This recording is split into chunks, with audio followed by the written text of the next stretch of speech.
వ్యవహార శైలి తలనొప్పిగా మారింది. ఇప్పటికే శ్రీకాకుళం జిల్లాకు చెందిన ఎమ్మెల్సీ దువ్వాడ శ్రీనివాస్ ఎపిసోడ్ రచ్చ చేసింది. దివ్యల మాధురి, దువ్వాడ శ్రీనివాసుల వ్యవహారం ట్రెండింగ్ అయింది. ఇది కాస్త మరుగున పడిందని అనుకుంటున్న తరుణంలో తాజాగా మరో ఎమ్మెల్సీ వీడియో సోషల్ మీడియాలో వైరల్ అవుతోంది. ఆయన వీడియో కాల్లో మాట్లాడుతూ అసభ్యకరంగా ప్రవర్తించినట్లు అందులో క్లియర్గా కనిపించింది. తీవ్ర దుమారం కూడా రేపుతున్న పరిస్థితి. అయితే ప్రస్తుతం సోషల్ మీడియాలో వైరల్ అవుతున్న ఈ వీడియో కాల్లో అవతలి వారితో మాట్లాడుతున్న ఎమ్మెల్సీ అనంతబాబు ముద్దులు పెట్టడంతో పాటు అసభ్యకరంగా ప్రవర్తించినట్లు పూర్తిగా రికార్డ్ అయింది. అయితే వైరల్ అవుతోన్న ఈ వీడియోపై ఎమ్మెల్సీ అనంతబాబు కూడా స్పందించారు. అది మార్ఫింగ్ చేసిన వీడియో అని అన్నారు. పుట్టినరోజు సందర్భంగా వీడియో కాల్లో పిల్లలకు ముద్దులు పెట్టిన వాటిని ఎడిట్ చేశారని కూడా ఆయన చెప్తా ఉన్నారు. మార్ఫింగ్ వీడియోలతో గత 6 నెలలుగా తనను బ్లాక్మెయిల్ చేస్తున్నారని ఆయన అంటున్నారు. తన వీడియోలను మార్ఫింగ్ చేసి తప్పుడు ప్రచారం చేస్తున్నారని కూడా ఎమ్మెల్సీ వెల్లడించారు.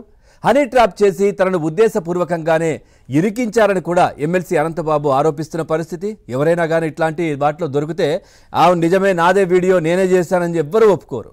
సో అట్లాగే గతంలో చూసాం, గోరంట్ల మాధవ్కు సంబంధించి కావచ్చు వీడియో రిలీజ్ అయింది.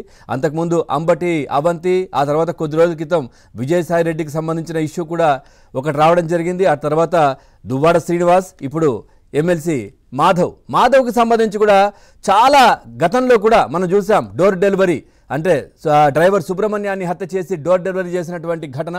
ఆ నేపథ్యంలో అప్పుడు కూడా జగన్మోహన్ రెడ్డి ఆయన వెంటేసుకొని తిరగడం, ఏదైతే విందులు కావచ్చు, తర్వాత ఆయనతో బస్సు యాత్రలు కావచ్చు, లేదంటే ఆయన పక్కనే స్టేజ్ల మీద కూర్చోబెట్టుకోవడం కావచ్చు. ఆ తర్వాత ఏదైతే అనంతబాబు రిలీజ్ అయిన తర్వాత పెద్ద ఎత్తున ఏదో పెద్ద స్వాతంత్ర సమరయోధుడు, ఏదో గొప్ప పని చేసి జైలుకు వెళ్ళొచ్చినటువంటి వ్యక్తిగా చూపిస్తూ ఆయనకు స్వాగతాలు పలకడం, డప్పులు, ఊరేగింపులు ఇవన్నీ కూడా చూసాం. హత్య చేసి జైలుకి వెళ్ళొచ్చారు ఆయన.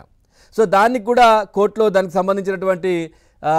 సంబంధించినటువంటి ఎంక్వైరీ జరుగుతున్నటువంటి పరిస్థితులు కనిపిస్తూ ఉన్నాయి. సో ఇప్పుడు కొత్తగా ఈ వీడియోనైతే బయటకు వచ్చింది. అసలు చూయించడానికి చాలా అసహ్యంగా, సభ్య సమాజం తలదించుకునే విధంగా ఒక చట్టసభల్లో ఉన్నటువంటి వ్యక్తి, ఒక ఎమ్మెల్సీ ఈ విధంగా ప్రవర్తించడం ఏంటి అంటూ కూడా, అంటే అసలు ఏంటి వైసీపీ అంటే ఏంటి అని ఫుల్ ఫామ్ అర్థం కూడా మారిపోతున్నటువంటి పరిస్థితులు కనిపిస్తూ ఉన్నాయి.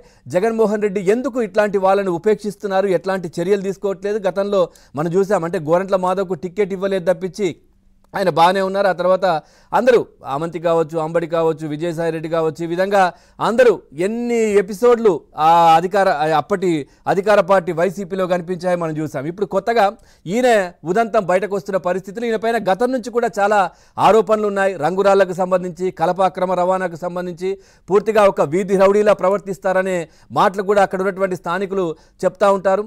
అదేవిధంగా పూర్తిగా దీనికి సంబంధించి ఎందుకు చర్యలు తీసుకోవచ్చు